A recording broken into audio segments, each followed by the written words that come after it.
English institute में हूँ doctor Rajesh Patel आप सर्वनु हार्दिक स्वागत करूँ छूँ।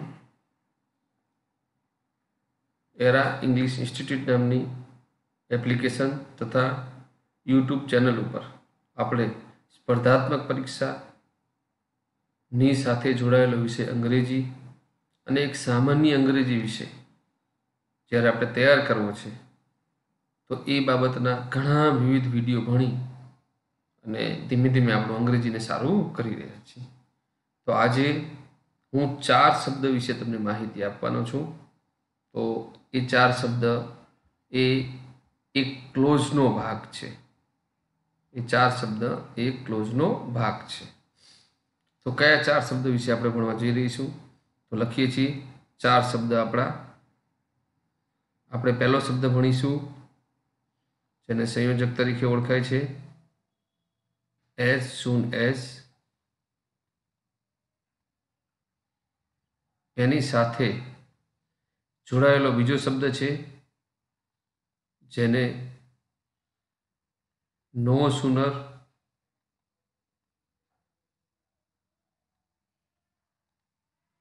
than તરીકે ઓળખાય છે અને જ એની સાથે જોડાયેલા બીજા બે શબ્દ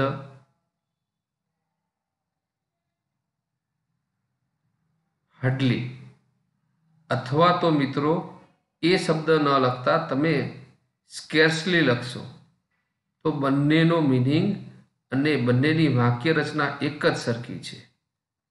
तो हार्डली अने स्केर्सली वेन आ 4 शब्द विषे आपणे अभ्यास करीशुं। आरामथी तमने खबर पड़ी जशे। पहला तो आ 4 शब्द साथे केम कि साहेब as soon as, no sooner than, hardly when अथवा तो स्केर्सली वेन आ 4 शब्द ने तमे साथे शा माटे भणावो छो? ओके, तो एनो जवाब छे दरेक शब्दनु गुजराती नो वास्तविक स्वरूप एवुं थाय छे के एना व्यवहारिक उपयोग एवो छे। तमे समझो, कोक पूछे एज सून एज नु गुजराती शुं थाय, कोक पूछे नो सूनर देन नु गुजराती शुं थाय। तो एनु गुजराती ए एक आ रीते थाय छे कि घटना एक, कोई एक घटना बने पछी बहु ज ओछा समयनी अंदर तरत ने तरत बीजी घटना बने, तरत ने तरत ओछा समयनी अंदर।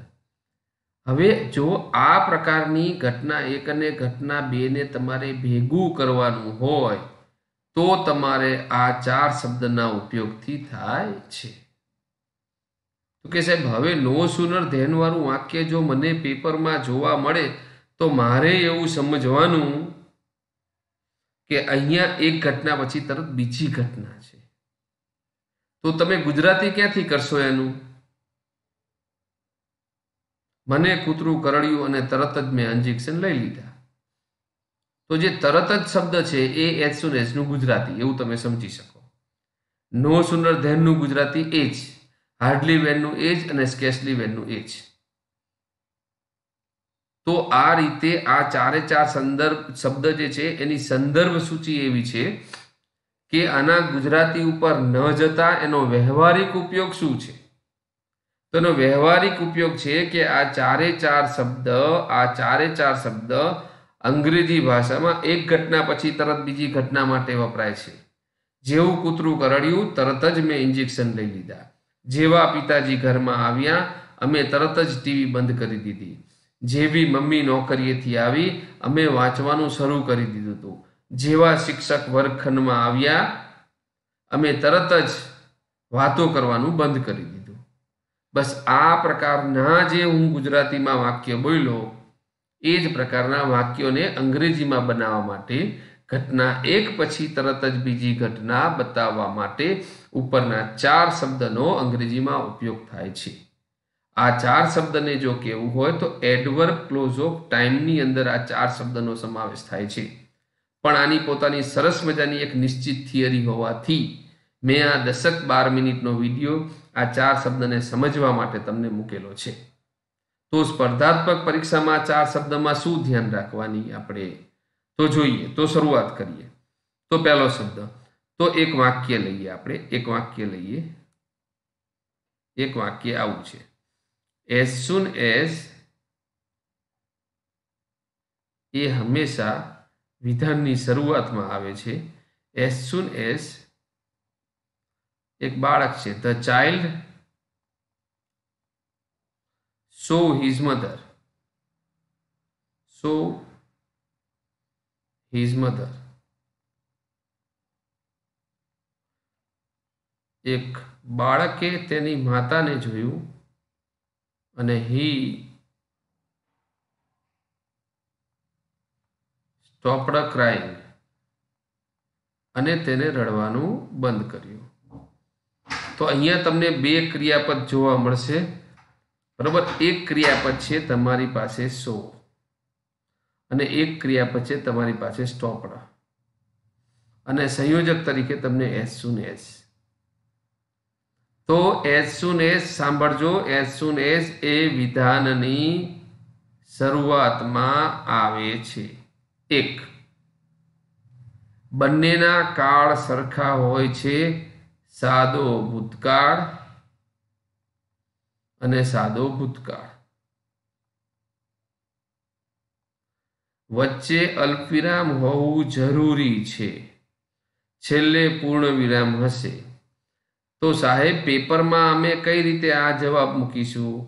तो बस बहु सरस वस्तु छे, खाली जग्या विधाननी शरूआत में आवी तो आ जवाब आवे एवा पूरा चांस। नियम नंबर 1 तरत थोड़ीक वार में जोई लेवानुं वच्चे अल्पविराम छे ने। ओके, विधान मांथी सरस मजाना बे क्रियापद शोधी नाखवाना एटले बे घटना थाय छे एवी पण खबर पड़ी गई अने ऑलमोस्ट बंनेना काळ सरखा हशे अने थोड़ुं घणुं गुजराती करी जोवानुं के बाळके माताने जोई अने तरत रडवानुं एने बंध कर्युं। डन, कांई पण विचार कर्या वगर आपनो जवाब एज सून एज। तो आशा राखुं एज सून एज नी वाक्य रचना बहुत ज सरळ छे।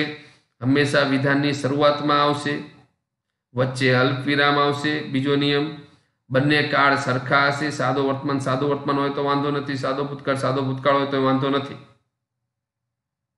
आ रीते एज सून एज आवशे। तो जे रीते एज सून एज नो भावार्थ एक घटना पछी तरत बीजी घटना थाय छे, तो same to same no sooner नो भावार्थ तो एज थाय छे, परंतु एनी रचना शुं थाय छे? तो हवे एनी रचना जोईए आपणे। No sooner than.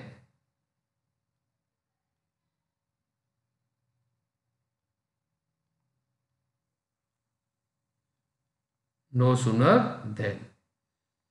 हाँ, हवे नो सूनर देन नी एक वाक्य रचना जे छे ए एक फिक्स करवामां आवेली छे। तो आपणे एना विશે चर्चा करीशुं के गमे त्यारे नो सूनर तमे लखो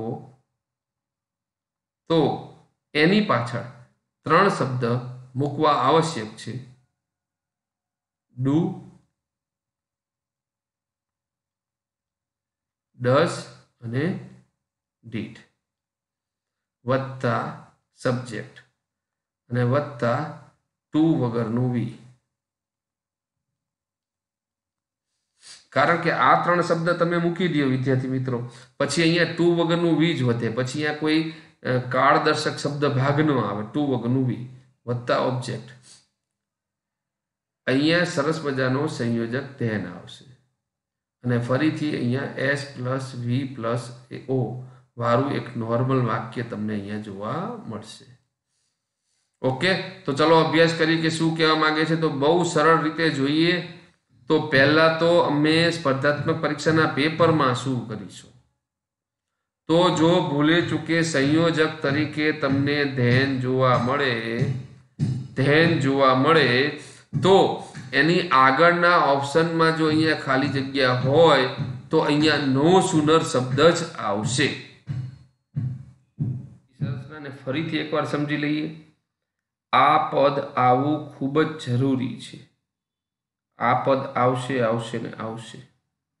डू, डज अने डीड अने ए मूकी दीधा पछी अहींया तमारे टू वगरनुं वी आवशे। हवे स्पर्धात्मक परीक्षामां शुं पूछाशे? स्पर्धात्मक परीक्षामां नो सूनर शब्द मूकवानुं पूछाय। स्पर्धात्मक परीक्षामां धेन शब्द मूकवानुं पूछाय। હવે ધેન શબ્દ વખતે છે ને અહીંયા એ બે ઓપ્શન આપશે, THAN અને THEN. ખરેખર સરસ મજાનું ભણાવીશું, પણ છતાંય પેપરમાં પછી ક્યારેક આપણું નસીબ ઊંધું કામ કરતું છે ને તો આ ટીક કરીને આવશું. ખાસ યાદ રાખજો, આ ધેન નહીં, આપણા માટે આ ધેન, એટલે એક એ ભૂલતા નહીં. વાક્યના અંતે પૂર્ણ વિરામ આવશે અને બંનેના કાળ સરખા હશે. માનો કે આ વર્બ છે એ સાદો ભૂતકાળ હશે તો તમને અહીંયા ડીડ જોવા મળશે આ રીતે, ને વર્તમાન હશે તો તમને ડુડસ જોવા મળશે. એમ નો સુનરની રચના આ રીતે પૂછાશે. હવે આપણે ઉપરવાળા વાક્યને એકદમ હજી લાઈવ જોઈએ કે ઉપરવાળા વાક્યને આપણે ભણીએ કે ચલો, મેં પહેલા નિયમ અનુસાર આગળ નો સુનર મૂકી દીધું, નો સુનર મૂકી દીધું. હવે મેં જોયું કે આ વાક્યની અંદર ચાઇલ્ડ સો હિઝ મધર વાળા વાક્યમાં મારી નજર સો શબ્દ ઉપર જવી જોઈએ, અને સો શબ્દ જે છે એ સાદા ભૂતકાળમાં છે એટલે હું ડીડને પસંદ કરીશ. એટલે નો સુનર ડીડ ધ ચાઇલ્ડ,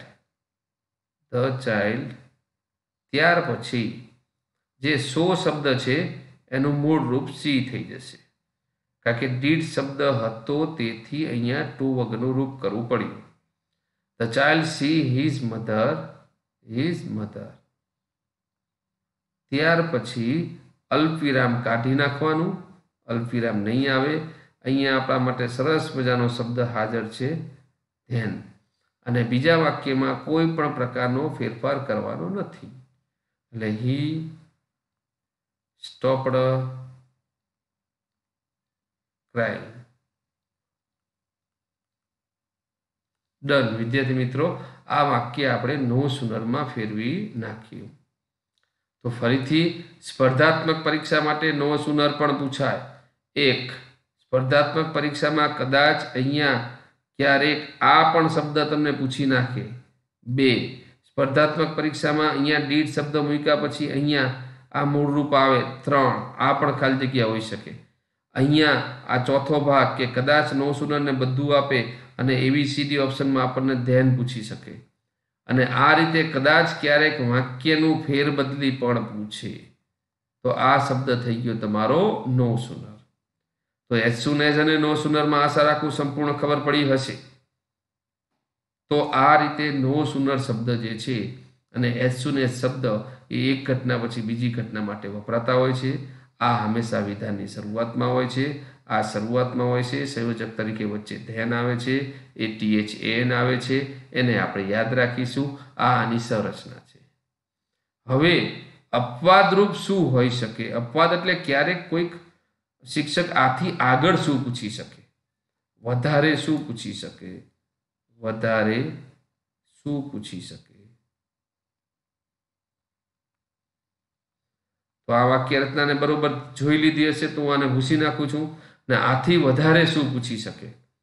તો જો આખું ગુજરાત આ ત્રણ શબ્દ પાછળ દોડે છે, do does did, do does did. હવે આ વાક્યને તમે યાદ રાખજો, આ વાક્યને તમે યાદ રાખજો. ઓકે, એટલે તરત જ હમણાં આપણે બીજી સ્ક્રીનની અંદર ભણીશું કે આથી અઘરું શું પૂછી શકે, તરત ખબર પડી જશે. ઓકે, હવે જો વિદ્યાર્થી મિત્રો કે આથી વિશેષ શું પૂછી શકે, આથી વિશેષ એ લોકો શું પૂછી શકે. હવે હું એ વાક્ય ફરીથી લખું છું અહીંયા, એટલે જેથી આપણને ખબર પડે કે શું પૂછી શકે. કે no sooner the child see his mother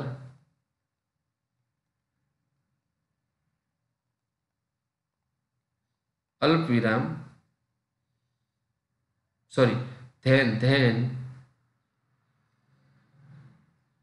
he stopped crying.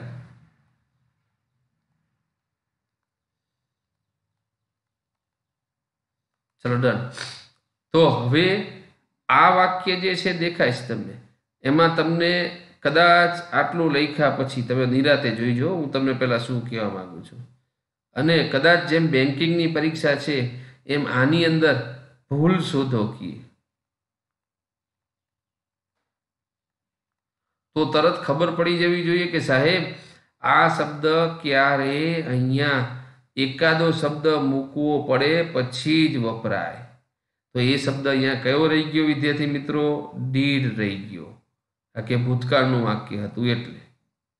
અને અહીંયાથી પણ ખબર પડે કે આ ભૂતકાળ હોય તો આ વાક્ય ભૂતકાળ જ થાય. તો આ મૂળરૂપ તો આગળ શું આવે? ડીડ આવે. એ રીતે પણ ખબર પડી જાય. ઓકે, હવે આથી વિશેષ પેપર બનાવવાળો શું પૂછશે એ હું તમને કહું. બરોબર જોજો તમે. હું હવે આ વાક્ય જે દેખાય છે ને, આ ધ ચાઇલ્ડ, બરાબર જોજો.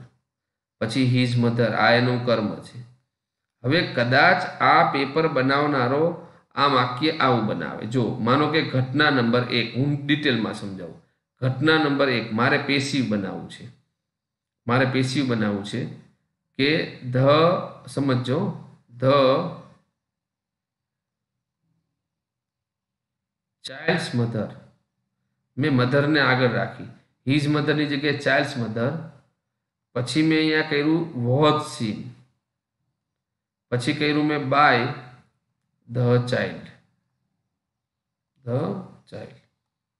જો મેં કાંઈ નવીન નથી કર્યું. જે બાળક હતો એ બાળકને પાછળ લઈ ગયો અને તમે જેમ પેસિવ બનાવો છો એમ આને હું આગળ લાવ્યો. અને અહીંયા મેં વોઝ વત્તા પાસ્ટ પાર્ટિસિપલ મૂક્યું ને અહીંયા મેં બાય મૂક્યું. મેં લિટરલી ઓલા વાક્યનું પેસિવ બનાવ્યું. પેસિવ બનાવ્યું. મારી પાસે બીજી એક ઘટના તરત બની કે એ જે બાળક હતું ને એને રડવાનું બંધ કર્યું. હી સ્ટોપ્ડ ક્રાઇંગ, તેને રડવાનું બંધ કર્યું. હવે સંદર્ભ સૂચિ અનુસાર ઘટના નંબર 1 અને ઘટના નંબર 2 અને મને કહેવામાં આવે કે હવે તમે નો સુનરથી બનાવો, તો તરત મેં પેન લીધી હાથમાં ને લખ્યું નો સુનર. હવે મને ગોખવામાં આવ્યું હતું કે મારે તો 3 જ શબ્દ વાપરવાના છે, ડુ, ડઝ અને ડીડ. પણ હવે તો આ 3 માંથી ક્યાં વાપરું? મારી પાસે કોઈ ઓપ્શન જ નથી. આ 3 માંથી એક પણ શબ્દ નહીં વપરાય, કારણ કે આ મારું વાક્ય છે. હવે આમાં તો મારે ક્યાંથી ડુ, ડઝ, ડીડ વાપરવાના? જો અહીંયા આ એક્ટિવ રચના હોત અને અહીંયા સો હોત તો થાત. આ તો વોઝ સીન આવ્યું. તો વિદ્યાર્થી મિત્રો આજથી ધ્યાન રાખો, કોઈ જ ચિંતા ન કરો. અપવાદરૂપ કેસ ન કહી શકાય, પણ એક હોશિયારનો કેસ કહી શકાય કે કદાચ જો પેપર સેટરને આપણી ઉપાધિ, આપણને ઉપાધિમાં મૂકવા હોય તો આવું પૂછે ને આપણે તો ડુ, ડઝ, ડીડથી ટેવાયેલા હોય, જરાય ચિંતા ન કરવા, વોઝ શબ્દને આગળ લઈ લ્યો અને કામને આગળ વધારો. એટલે મારે તમને એવું કહેવું હતું કે એવું ગોખી ન નાખો, કોન્સેપ્ટ સમજો કે ડુ, ડઝ, ડીડ જ આવે એવું જરૂરી નથી. અહીંયા ટુ બીનું રૂપ આવે, આવો અર્થ સમજો. તેને આનો અર્થ કહેવાય કે આ ટુ બીનું રૂપ આવે. આ પેસિવ રચના થઈ તો આપણે ટુ બીનું રૂપ મૂકી દીધું. ઓલા ટુ ડુનું રૂપ હતું, ટુ હેવના રૂપ. એટલે અહીંયા નો સુનર પછી 3 શબ્દ આવે એવા ચાન્સ હોય. આ એને કોન્સેપ્ટ કહેવાય. હું ફરીથી પાછી વાક્ય રચના લખું છું. No sooner was the child's mother, the child's mother, બરોબર. પછી વોઝ જતું રહ્યું, seen by the him. By child લખી શકાય, હિમે લખી શકાય. Then he stopped crying. He stopped crying. તો ખરેખર નો સુનરની રચના હવે લખું તો નો સુનર પછી ટુ બીના રૂપો, ટુ ડુના રૂપો અને ટુ હેવના રૂપો આવે. પછી સબ્જેક્ટ અને પછી એને આધીન વર્બ અને ઓબ્જેક્ટ, ત્યાર પછી ધેન અને પછી એસવીઓ આવે. તો આપણે સ્પર્ધાત્મક પરીક્ષામાં કોઈ પણ જગ્યાએ આપણને માર્ક મળે નહીં, આપણને સાચું આવડે. તો આશા રાખું વિદ્યાર્થી મિત્રો સમજણ પડી હશે. ફરીથી એક વખત રિપીટ કરું, એવું કાંઈ જ જરૂરી નથી કે અહીંયા ડુ, ડઝ, ડીડ આવે. અહીંયા આ 3 માંથી કોઈ પણના રૂપો આવે. અહીંયા આપણે સરસ મજાનું ઉદાહરણ જોયું કે એક જ વાક્યનું એક્ટિવની જગ્યાએ પેસિવ કર્યું. જે બાળક માતાને જોતું હતું એની જગ્યાએ માતા એ બાળક દ્વારા જોવામાં આવી, તો તરત જ અહીંયા કન્ફ્યુઝન ઊભું થઈ ગયું કે ડુ, ડઝ, ડીડ. તો હવે શું મૂકીશું? તો તરત આપણને ખબર પડી કે અહીંયા વોઝ શબ્દ મૂકીશું. તો આ રીતે આપણે સ્પર્ધાત્મક પરીક્ષા માટે નો સુનરની રચનાને જે મેં નીચે લખી છે એ આ રચનાને તમારે મગજમાં રાખવાની રહેશે. તો આશા રાખું પૂરી સમજણ પડી ગઈ છે. હવે આપણી પાસે સરસ મજાના બે શબ્દો બાકી રહ્યા, હાર્ડલી વેન અને સ્કેર્સલી વેન, જે પણ બહુ સહેલા છે, તો એને પણ તરત આપણે જોઈ લઈએ. તો આગળના બે શબ્દો કે જે ફરીથી આપણે કહી શકાય કે એ જ શબ્દ છે કે જેને આપણે હાર્ડલી વેન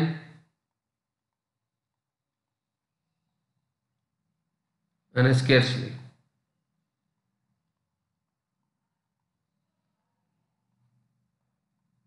વેન, તો બંને એક જ છે. હાર્ડલી વેન બોલો વિદ્યાર્થી મિત્રો કે સ્કેર્સલી વેન, બંને એક જ છે. હવે આની વાક્ય રચના શું છે? તો હાર્ડલી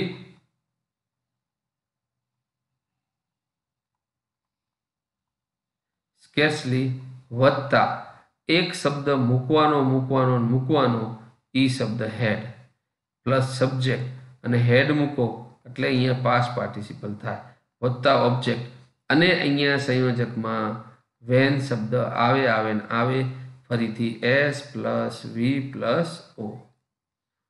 તો વિદ્યાર્થી મિત્રો આશા રાખું પૂરી સમજણ પડી હશે. શું કહેવા માંગીએ છીએ કે અહીંયા આ શબ્દ જે ખરો હેડ આવશે અને હેડ આવશે એટલે અહીંયા પાસ્ટ પાર્ટિસિપલ આવશે જ,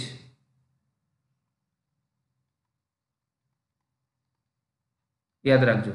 અને અહીંયા પાસ્ટ પાર્ટિસિપલ આવશે. આ હાર્ડલી અને સ્કેર્સલી આ બંને શબ્દ વિશે ખાસ મગજમાં રાખજો. માનો કે ઉપરનું વાક્ય લખવું હોય તો આ રીતે લખાય, hardly had the child seen his mother when he stopped crying. અને ધ્યાન રાખવા જેવી બાબત, હાર્ડલી વિધાનની શરૂઆતમાં આવ્યું, હેડ આવશે ને આવશે જ, સંયોજકમાં વેન આવશે. અહીંયા હેડ શબ્દ આવે એટલે કદાચ ખાલી જગ્યા પૂછાય તો અહીંયા હંમેશા પાસ્ટ પાર્ટિસિપલ જેને તમે V3 કહો છો એ આવશે ને આવશે જ. અને આ જ હાર્ડલી શબ્દને તમે રજા આપી વિદ્યાર્થી મિત્રો, અહીંયા સ્કેર્સલી લખો, કોઈ ફરક પડતો નથી. તો આમ આપણે ચાર શબ્દ વિશે બહુ સરસ મજાની સમજૂતી જોઈ. એરા ઇંગ્લિશ ઇન્સ્ટિટ્યૂટ, વિદ્યાર્થી મિત્રો એરા ઇંગ્લિશ ઇન્સ્ટિટ્યૂટ એ સતત ગુજરાતના બાળકોનું અંગ્રેજી ગ્રામર ખૂબ સરસ થાય અને સ્પર્ધાત્મક પરીક્ષામાં અંગ્રેજી વિષયના બીકથી દૂર થઈ અને સારું કાર્ય કરે એ માટે પ્રયત્ન કરે છે. તો ખાસ આ વિડીયોને લાઇક અને શેર કરજો. અને આ પ્રકારની પ્લે સ્ટોર ઉપર એપ્લિકેશન પણ મળશે જેમાં તમને વિવિધ કોર્સો પણ મળશે. બાકી તો વધારે એટલે માટે નથી કહેતો કે જો સમજણ પડતી હશે તો આપોઆપ તમે આ ચેનલ દ્વારા ભણશો જ, અને નથી પડતી તો નથી ભણવાના. એટલે આ વારંવાર કહેવાનું હોતું નથી. તો ચારે ચાર કોન્સેપ્ટને ફરીથી એક વખત જોઈ લઈએ.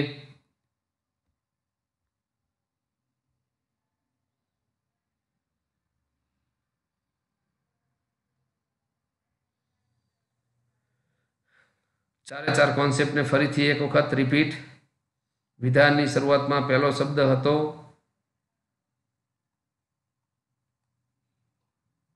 એઝ સૂન એઝ, પછી એક વાક્ય આવશે, પછી અલ્પવિરામ અને પછી એક વાક્ય આવશે. આ પહેલો શબ્દ. એક ઘટના પછી બીજી ઘટના, બંનેના કાળ સરખા આવશે. બીજી વાક્ય રચના જોઈ હતી કે નો સુનર આવશે. ત્યાર પછી અહીંયા નક્કી કર્યું એ પ્રમાણે કે એ તો છે જ, પણ ટુ બી ના રૂપો, ટુ ડુ ના રૂપો અને ટુ હેવ ના રૂપો પૂરેપૂરા ચાન્સ છે કે આવી શકે. પ્લસ સબ્જેક્ટ એને આધારિત વર્બ, પછી ઓબ્જેક્ટ, અને અહીંયા સંયોજક તરીકે than, THAN than, S plus V plus O. અને પછી જોયો શબ્દ પ્રમાણે કે હાર્ડલી નથી લખવું, હાર્ડલી જગ્યાએ સ્કેર્સલી, બંનેનો એક જ છે. અહીંયા માત્ર ને માત્ર હેડ આવશે, પછી સબ્જેક્ટ, પછી અહીંયા પાસ પાર્ટિસિપલ આવશે, પછી અહીંયા ઓબ્જેક્ટ આવશે અને સંયોજક તરીકે વેન શબ્દનો ઉપયોગ થશે S plus V plus O. તો વિદ્યાર્થી મિત્રો આ ત્રણ શબ્દ એડવર્બ ક્લોઝ ઓફ ટાઈમ ખરેખર જોવા જઈએ તો આ ત્રણ શબ્દના પિતાજીનું નામ થાય એડવર્બ ક્લોઝ ઓફ ટાઈમ. તો બસ આ જ રીતે વિદ્યાર્થી મિત્રો ધીમે ધીમે સ્પર્ધાત્મક પરીક્ષાના શબ્દો આપણે શીખતા રહેશું. જોડાયેલા રહેજો. જય હિન્દ વિદ્યાર્થી મિત્રો.